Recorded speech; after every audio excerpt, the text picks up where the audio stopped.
All right, let's jump right into this chapter and figure out the absolute secret to creating perfect geometric replicas. Welcome to this explainer. Today, we're unpacking the incredibly elegant fundamental rules of geometric congruence. If you've ever wondered how mathematicians guarantee that two shapes are exactly identical without just eyeballing it, you are in the perfect place. Here's the roadmap for our explainer today. First up, the copying problem. Then, meet the geometric twins.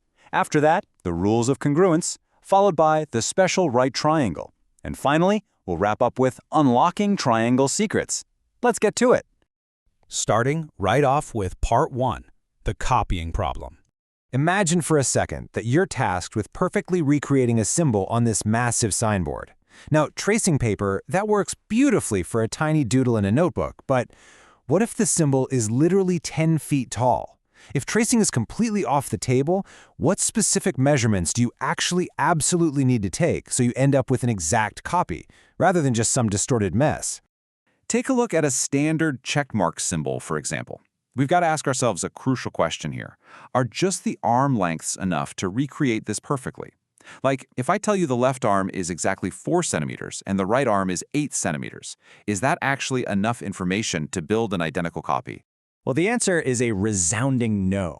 No way.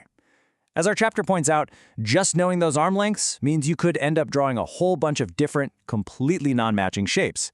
Think about a door hinge, right? The two metal sides of the hinge, they stay the exact same length, always. But that door can swing wide open, or it can be almost completely shut. Because that angle in the middle can shift around, the arm lengths all by themselves just cannot guarantee an exact copy.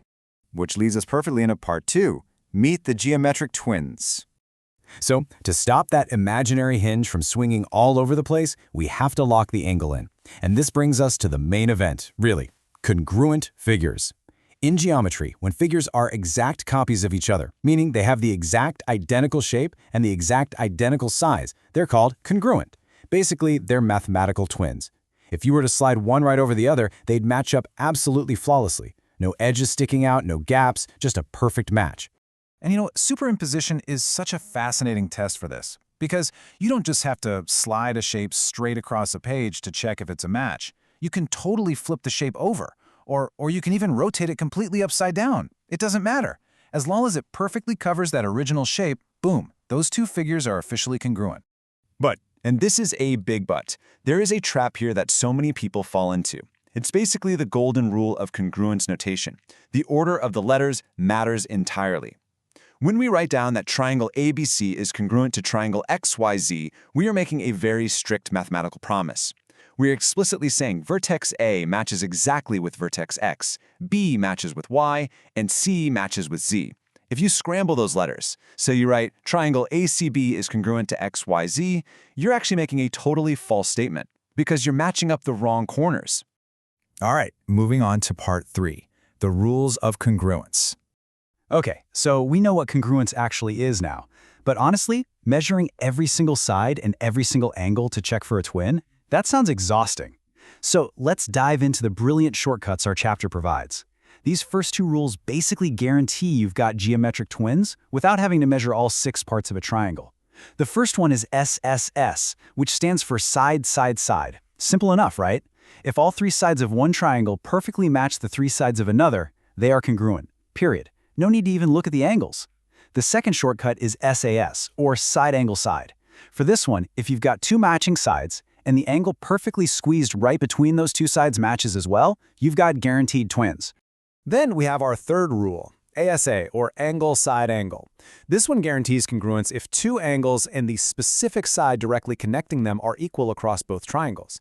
Think about it this way. If you lock in 2 base angles and the physical floor connecting them, those 2 remaining walls you build shooting upward, they really only have one possible meeting point in space. That entirely forces the triangles to be exactly the same size and shape. But check out this great little puzzle pulled straight from the chapter. What if we have 2 angles, let's say 75 degrees and 35 degrees, and a known side length of 4 centimeters, but that side is not wedged between the 2 angles? Can we still prove they're identical twins? I mean, at first glance, this totally breaks our ASA rule. Well, the secret actually lies in the classic 180-degree rule. Since every flat triangle's internal angles will always add up to exactly 180 degrees, we've got a built-in workaround. If you know two angles are 75 and 35, well, those add up to 110. Subtract that from 180 and voila, you instantly know that the missing hidden third angle just has to be 70 degrees. By finding that hidden angle, you easily convert this problem right back into the ASA rule we just talked about. And that right there gives us our fourth shortcut rule, AAS, or angle, angle, side.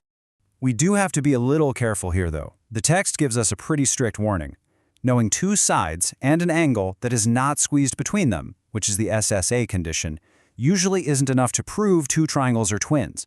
Remember that swinging door hinge from earlier? Yeah, under the SSA condition, that hinge is entirely free to swing, which means you can very often create two completely different triangles that share those exact same three measurements. So SSA, not a guarantee. That brings us to part 4, the special right triangle. Now, even though that SSA thing is generally a total trap, geometry is just full of these wonderful little exceptions. And the RHS rule, which stands for right angle, hypotenuse, and side, is a massive one. See, in right-angled triangles, that rigid 90-degree angle locks the geometry into place in a really unique way. The RHS rule basically says that if the long hypotenuse and just one other side match up with another right triangle, then yep, they are definitely congruent. Even though the right angle isn't actually squeezed between the hypotenuse and that side, it still absolutely works. It's a special loophole, just for right triangles. All right, final section, part 5, unlocking triangle secrets. So, now that we've got our full geometric toolkit assembled, let's do a quick recap. These 5 conditions act as our definitive, rock-solid rulebook for instantly spotting geometric twins. We've got SSS, SAS, ASA, AAS, and of course our special right triangle loophole, RHS. If you can prove just one of these specific conditions, you have mathematically guaranteed, beyond a shadow of a doubt, that the two shapes are completely, 100% identical. But why does any of this actually matter outside of a math textbook? Well, because by using these specific congruence rules, we can mathematically prove some genuinely beautiful hidden facts about the entire universe of shapes. For example, you can use these congruent shortcuts to prove exactly why the angles opposite equal sides in an isosceles triangle are always perfectly equal to each other. So congruence isn't just about copying signs. It's actually the foundational proof that explains why geometric shapes behave the way they do in the real world. So I'm going to leave you with this final kind of provocative thought from the chapter.